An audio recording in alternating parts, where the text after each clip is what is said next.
Dirk here from bodysurfinghandboard.com. Here at Boca Raton in my beach house, getting ready to go out to the beach actually. But before I do, want to make a quick video for those of you who are buying surf wax for your handboard or your surfboard for the first time, because you want to make sure you get the right type of wax, or else your grip and performance will suffer out there in the ocean. And plus, you don't want to put on the wrong type of wax and then have to remove it, reapply it, scrape it off. It's a real pain and a waste of time. So in this video, I'm going to show you how to prevent that headache. Okay, so first things first, if there's nothing else that you get out of this video, make sure you get this. The type of wax you need to buy is directly dependent on the climate that you live in, okay? There's a direct correlation between the hardness of the wax and the ocean temperature that you surf in, okay? So if you live in a colder climate, you want a wax that's softer compared to if you live in a warmer climate like myself, you want a harder type of wax.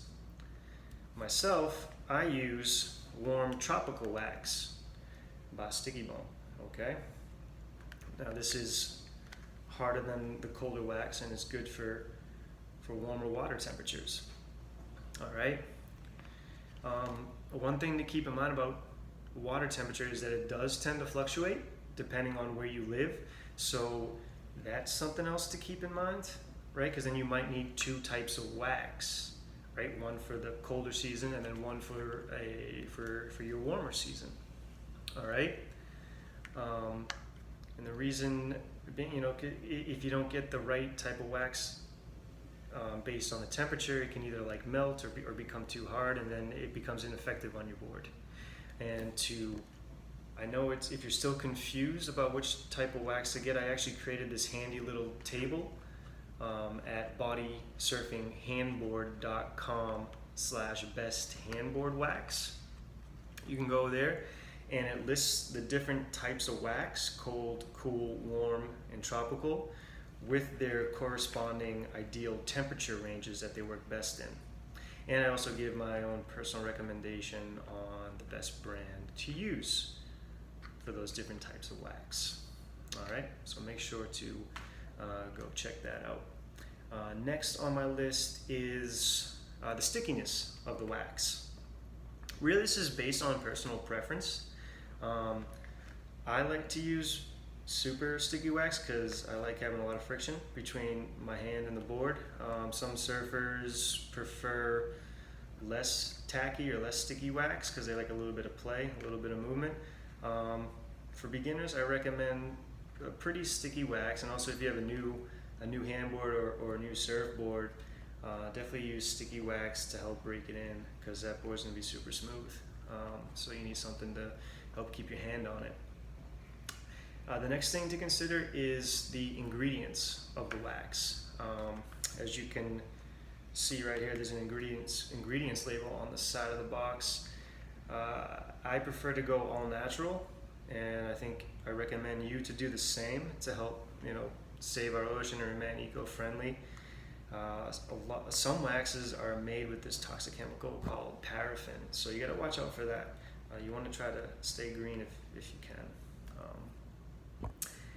And then let's see here. Next, I have the size of the wax. Right, that's something to consider.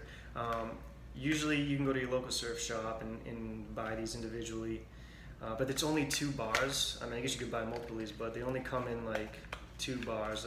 I have one here because I use the other one up, but really that's how big it is. So it's not really like too big. It doesn't really, if you use it a lot, it doesn't like last as long. So if you can buy boxes or find a bundled deal where you get multiple bars for a good price, then it's definitely worth the investment. Which brings me to actually my last point is price.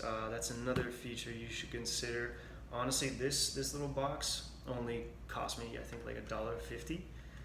So you shouldn't be spending a whole lot of money on this stuff. But if you do find a good deal, like a good bundled deal where you can buy a ton of wax at a pretty low price, then it's definitely worth definitely worth the money, because then you always have wax when you need it, and you won't run out as quickly, so you'll be able to to use it longer.